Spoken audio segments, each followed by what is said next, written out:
Mr. Speaker, to ask the Minister to make a statement on the treatment of people with learning disabilities and complex needs at Walton Hall. Minister Caroline Diney. Thank you, Mr. Speaker. Mr. Speaker, many of us here today and many of those listening and watching this statement will have seen the very disturbing footage shown on Panorama TV programme last night. Footage detailing the incredibly traumatic experiences of vulnerable people with a learning disability and autism at Walton Hall, somewhere they should have been safe, somewhere they should have been cared for. The actions revealed by this programme are quite simply appalling. There is no other word to describe it, and I absolutely condemn any abuse of this kind completely and utterly. I want to begin by saying, Mr. Speaker, that I can only imagine the impact of these experiences on the people themselves and the lasting damage and trauma that it will have caused to them and their lives, but also how incredibly distressing it must be for their families watching what has been happening to their loved one, unable to step in, unable to do anything to help them.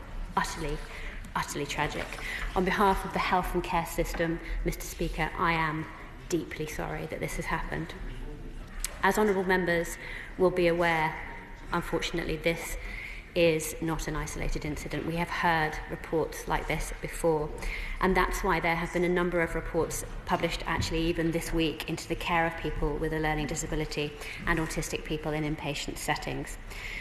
All of those reports have been commissioned indirectly or directly by the government, and all of those reports have found very clear evidence of care that has fallen way below the standard we expect and the standard that people absolutely deserve.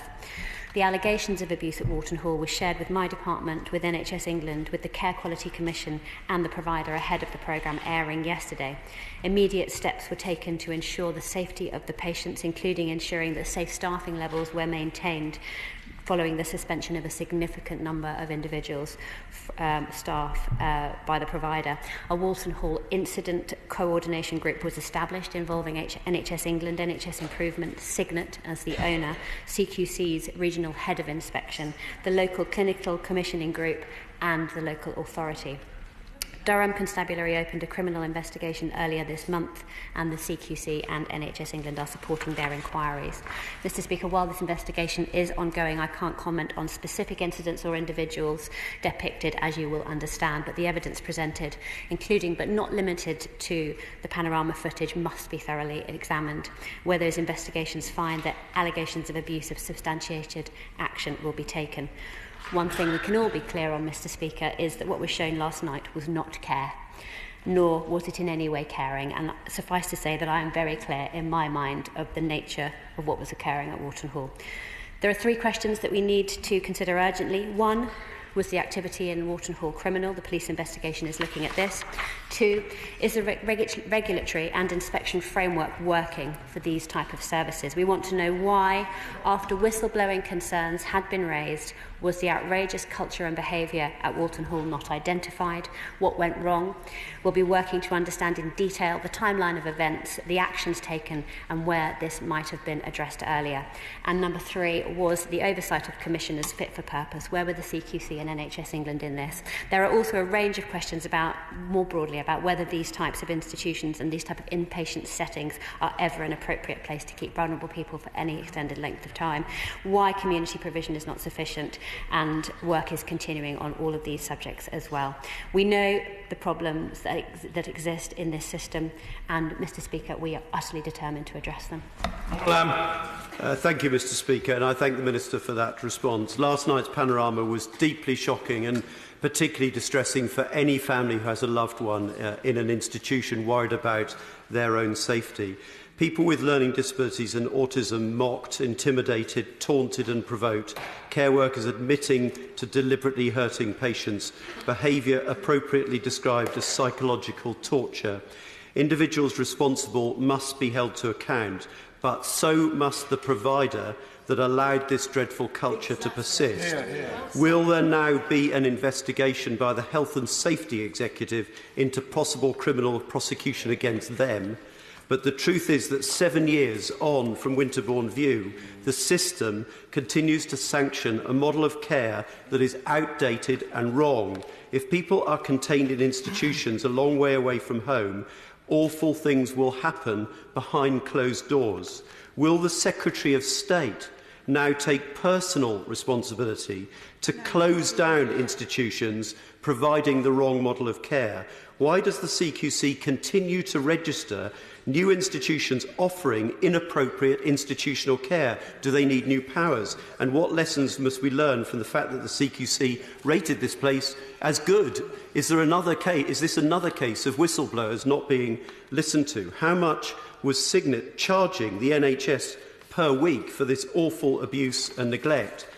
This horror comes in the same week, Mr. Speaker, as a damning CQC report on segregation and an equally scathing report from the Children's Commissioner on children wrongly placed in institutions where force is routinely used, and the Leader report confirming the extent to which people with learning disabilities and autism are fatally failed by the system.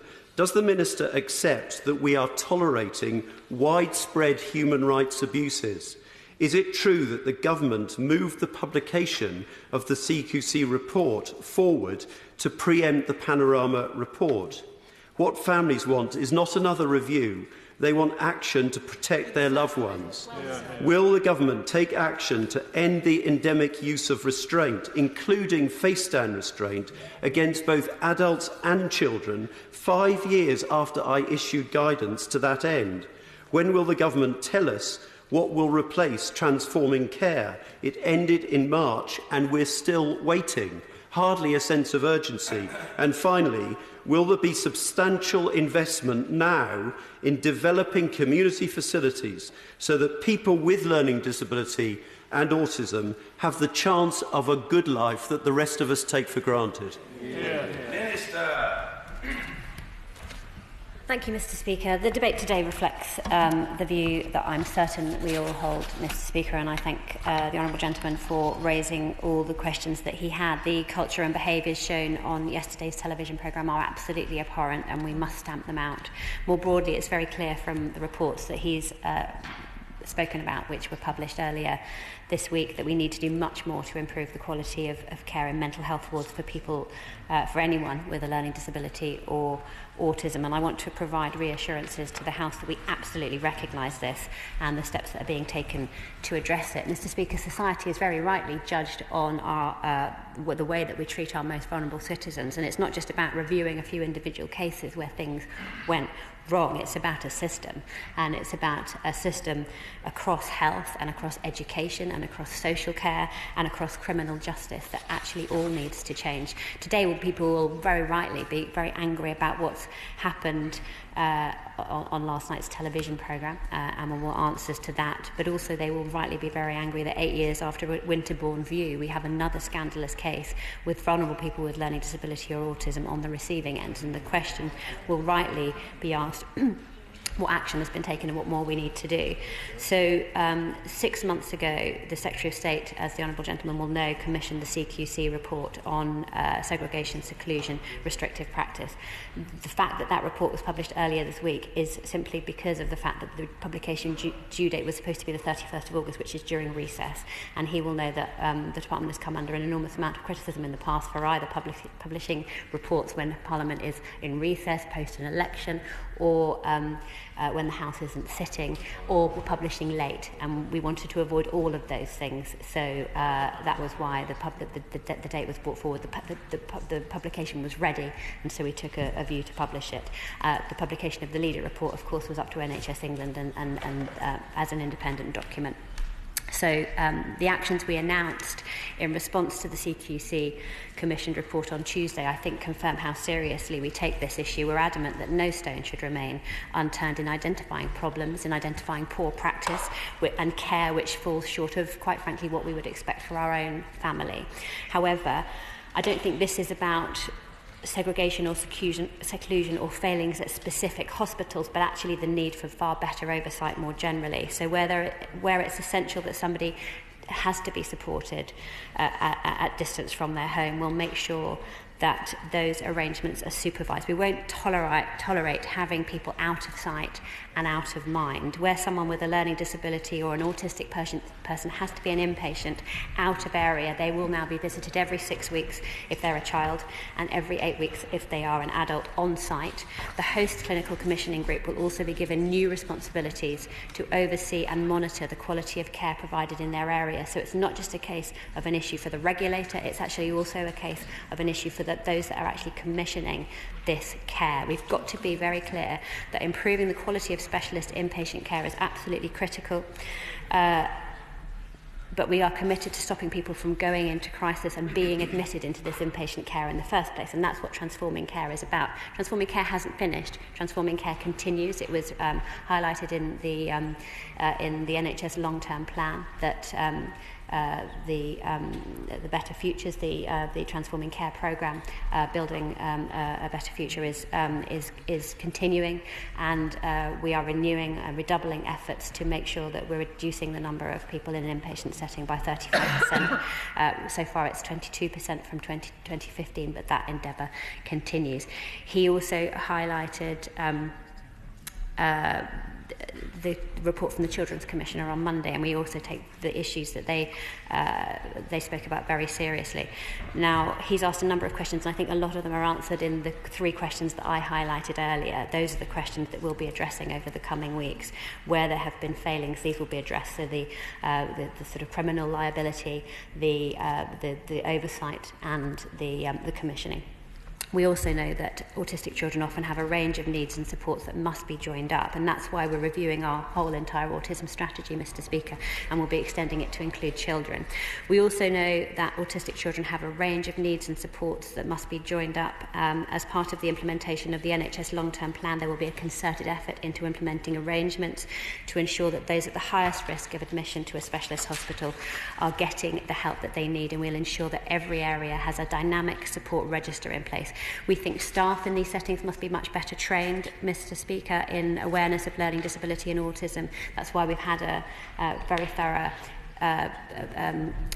inquiry into and public consultation into training for learning disability and autism, and that's why in the coming months we'll set out our response to that consultation and proposals to introduce mandatory training for all health and care staff. We're going to continue to bring those inpatient numbers down, take every step possible to take hold of the very best practice ongoing in health and care and make it the norm everywhere. We will, Mr. Speaker, root out toxic cultures and behaviours of the type that we saw last night, so very painfully on our television screens, but I'm fully aware that there is no room for complacency. Order. This is an extremely important and sensitive matter, but I am looking to move on to the business question at 11 o'clock, so what is required is, in each case, a short question and a short, although I'm sure informative, reply. Sir Desmond Swain. Mr. Speaker, what happens back at the Quality Care Commission's headquarters when a story like this emerges? Are the inspectors who rated it so recently summoned in for a meeting without coffee, or perhaps the rough end of a pineapple? Minister. Mr. Speaker, the Care Quality Commission are obviously taking this incredibly seriously. There was some massive concerns raised last night, and in fact, Paul Elliott from the CQC apologised and said that this will be very thoroughly addressed, but also very thoroughly investigated by their own teams. Barbara Keeley. Yeah. Thank you, Mr. Speaker. I appreciate the response of the Minister this morning, but the Secretary of State should be here to deal with this. He really should. The abuse shown on the BBC Panorama programme last night was appalling. It should never have been allowed to happen. The fact that it is 8 years since the Winterbourne View scandal and nothing has changed should be a source of shame for this government. Rather than warm words, the government seems to be getting good at warm words these days and little else, will the Minister take personal responsibility and tell us what she is doing to ensure this never happens again? Mr. Speaker, the abuse was tantamount to psychological torture, with residents sworn at, threatened and intimidated. Other residents were violently restrained or deliberately hurt by care staff. As other cases, as the Minister has mentioned, such as Mendip House and Thor's Hall show, this is not an isolated incident. It is part of a pattern of cruel and callous behaviour in these institutions. Mr. Speaker, there is only one sure way to end this abuse, and that is to close down these institutions and move people into supported placements in the community. Now, many of the people being abused at Walton Hall were hundreds of miles from their families. Does the Minister actually recognise that cutting people off from their support networks allows abuse like this to carry on without anyone noticing? Labour has pledged £350 million extra per year to ensure that people can move from these institutions and be supported in the community instead. Will the Minister match that commitment? In 2011, the Government pledged to end the use of units like Walton Hall. 8 years later, there are still over 2,200 people detained in inappropriate institutions like this. More recent targets, which were less ambitious, were also missed. After years of broken promises, autistic people and people with learning disabilities and their families cannot trust the Government to deliver on their promises. So isn't it time the Government brought in an independent commissioner to oversee the closure of these units? Minister. Mr. Speaker, I don't agree with the Honourable Lady that what I've said today is about warm words. It's quite simply not about warm words. It is about action. And in fact, you know, in response to the CQC report that came out on Tuesday, not only was this a report that was commissioned by our Secretary of State to really shine a light on this, we are shining a light on some of the most distressing information, so purely so that we can address it, so that we can't brush it under the carpet and talk warm words about it. Not only did we accept all the CQC recommendations, we put forward more recommendations of our own that we intend to put into practice. Now, in answer to some of her questions, I'm very clear that as far as possible, people should be treated in a community setting where people do have to go into an inpatient setting. They should be as close to home as possible for the shortest possible time, and with a very clear route out, with a very clear plan for their future. And in order to help deliver this, we have committed £4.5 billion to community funding as part of the NHS long-term plan, and I will expect to see a good proportion of that money spent in investing in these sort of community settings that we need. We can't, the Honourable Lady is talking from an inpatient setting, saying closed settings, but we're talking about very vulnerable people who have very complex needs, need very special care, and we need to make sure that there is sufficient services there in the community to be able to support them, because it would be a complete dereliction of our duty and our responsibility to take people out of one setting that isn't working for them and putting them into another setting which is going to be as bad or worse. Anne-Marie Trevelyan.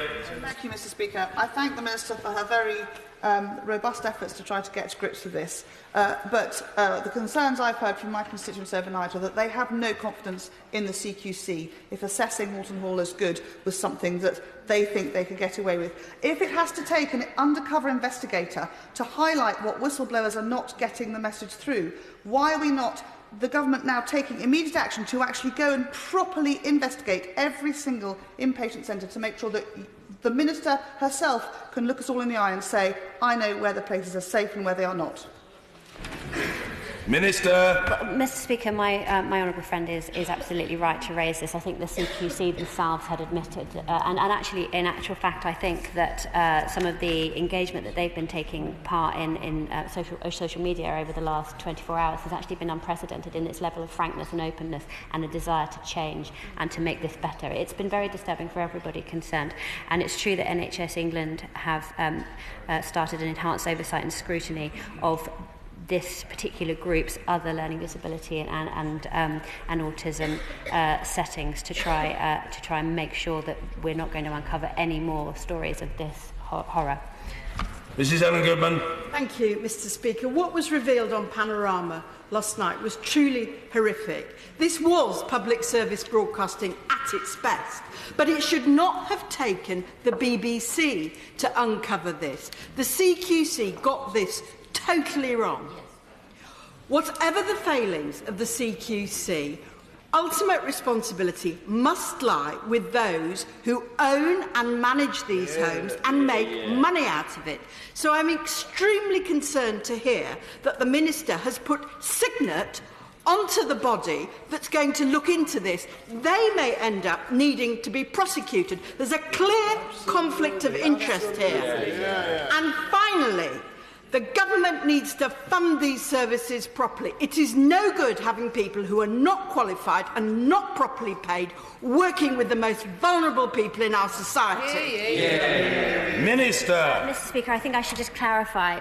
The Honourable Lady might have just slightly got the wrong end of the stick of what I said. I didn't say that Signet were being put on a group that were investigating this. I said that as soon as this came to light, there was a group established to deal with the immediate problem, which the immediate problem was the safety of the individuals concerned in this particular setting and the conduct of those whose behaviour had been so outrageous. At that point, we were told that 21 people had been dismissed, suspended, and we therefore had the safety of the individuals living in that setting to be immediately concerned with and finding in many cases alternative places for them to go. So at that point, there was an incident coordination group, which included Signet, which is the owners, but that was set up to deal with the immediate situation that needed to be dealt with very, very promptly.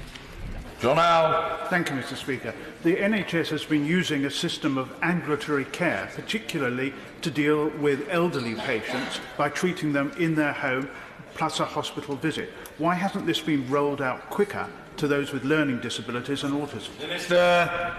Well, Mr. Speaker, that's what we're looking towards. That's why the government's putting so much more money, £4.5 billion of the extra investment into the NHS, into the sort of community services that we really need to see to make exactly that a reality. There are cases where people do end up in and often because services have failed and their situation has become almost at crisis point, that they end up in an inpatient setting. And that's what the Transforming Care, Building the Right Support system that I spoke about earlier is all about. It's about making sure that we get people out of those settings as quickly as possible and into the right kind of support in the community. Dr. Sarah Wollaston. Thank you, Mr. Speaker. Too many people are ending up in terrible institutional care hundreds of miles from home for the want of much more appropriate community care. The Minister, including social care. Now, the Minister has spoken about not wanting to delay the publication of reports. Well, she will know that the Social Care Green Paper has been unaccountably and prolonged in its delay. Will the Minister bring forward the Social Care Green Paper, because this also lies at the root of inappropriate admissions? I thank the Honourable Lady for her question. She knows that I listen very carefully to what she says. I completely share her frustration about the delays to the Social Care Green Paper, but I don't think that we should ever be held back from making progress on all the things that we care very deeply about that are wrong in society by waiting for the publications of documents like that. So we will be pushing forward with all this work on a lot of the issues that I've spoken about today as a matter of great urgency. Bob Blackman. Thank you, Mr. Speaker. MENCAP have called for a cross-departmental ministerial working group to review the system, and also a task force which will be made up of people with real-life experience of dealing with people with learning disabilities and autism. Will my honourable friend agree and confirm that she will set up both such groups so we can have some action in helping and assisting people who are suffering? Mr. Speaker, there is already a cross-departmental working group on disability, and I think that quite rightly this could be something that could be brought under the work that they're looking at. But in addition to that, as part of the response to the CQC report which was published earlier in the week on Tuesday, the Secretary of State has committed to setting up a group made up of experts and academics, but also experts by experience, to look at exactly that. Mr. Barry Shearman. Mr. Speaker, I think the Minister knows I chair the Autism Commission, and she would know that on social media people are saying, why did it take a television programme to reveal this? Can we learn the lessons quickly? I know no party political. These crises have happened under other governments. But the fact of the matter, we've got to learn the lessons. We take this whole sector and look at it again, reappraise it. Some people said this morning, keep those children and keep those people close to home in their communities. I think that's right. But could we look at one experience that's really worked? A children's commissioner, especially with someone like Anne Longfield running, has been an enormous success. Perhaps we should need a commissioner for autism that will give a voice and a personality to this kind of crisis. Thank you, Mr. Speaker, and I greatly respect all the work that the honourable gentleman does in his work with autistic people and autism. I know he's very passionate about this. I think he's right. And we have committed to review the autism strategy. The Autism Act is the only condition-specific piece of legislation in British law, and we want to ensure that it continues to be fit for purpose. We're reviewing the autism strategy. That the consultation is that has just closed, and we'll look very carefully at everything that comes out of that. Tom Pursglove. Thank you, Mr. Speaker. What protection is in place for those who come forward to shine a light on allegations relating to such grave care? And, what would her message be to people who've got concerns? Mr. Speaker, I'm really grateful to my honourable friend for raising this, because actually it is the whistleblowers here that have really brought these concerns to everyone's attention. It's only deeply, deeply regrettable that whistleblowers brought this to people's attention before, and it was investigated and still wasn't solved. This abuse wasn't rooted out and wasn't stopped. I think we do need more protection for whistleblowers. Certainly we've accepted some of the CQC recommendations on encouraging whistleblowers to come forward more, but we're always looking at more ways that we can offer that encouragement and that protection to encourage them to do so. But it's always wrong when these things are brought to light by those who have to shine a light on deeply disturbing practice. Steve Reid. Mr. Speaker, children with autism and learning disabilities are still being pinned face down on the floor, tied to beds or locked up in seclusion rooms. The government promised 5 years ago to publish guidance to prevent this kind of abuse, but they still haven't done it. We desperately need a date after Walton Hall. When will the government publish this guidance? So, Mr. Speaker, there was a report, the Secretary of State commissioned a report on exactly this, on this sort of segregation and restrictive practice. It was published on Tuesday. We've accepted all the recommendations. We're working very hard on this. There will be guidance, but I think more broadly, it's actually more important than that, because what we have to notice is, if you watched that TV programme last night, there was training and there was guidance on the sort of restrictive practices that were going to be implemented, and it was ignored and it was recorded incorrectly. So I think this is a much bigger issue than the one that he's highlighted. Rachel McLean. Thank you, Mr. Speaker. I see more and more families in my surgery who are affected with loved ones who suffer from autism or learning difficulties, and they are being failed by the system increasingly. So will she give her assurances to my constituents and their families that there will be a genuine focus in the NHS long-term plan on these vulnerable people? Mr. Speaker, I thank my honourable friend for that question. She's absolutely right to raise it. Autism and learning disability are both mentioned as some of the clinical priorities in the NHS long-term plan. It's absolutely right that they are, and we must relentlessly continue that focus. Thank you. Order. Business question, Valerie Vaz. Thank you, Mr. Speaker. Can I